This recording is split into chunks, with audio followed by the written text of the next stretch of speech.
apha sikhona siseMatetiela.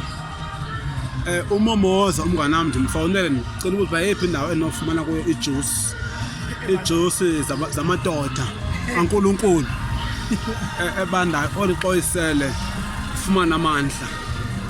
Undixelele indawo ethile apha, so ndibona lo bingo ngubhingo wathi but andifuni ukuya phaa ibhingo because ndizawuphazamiseka phaa ibhingo. Kodwa ndifuna uqala apha emtshatweni, umtshato kaZonge. Kunoba uyayiva isound ekhala ngapha nangapha, so akho ngqani. Kodwa ke ndicela uba mandiqale phaya athathe nam ii-pics umantolwana kuba naye selapha. Ufuna nje ukufota nam, ndathi ke akho ngxaki umntu kaNkulunkulu xa ufuna ufota nomnye umntu kaNkulunkulu. So ke it means mandinishiye kanje nina apho.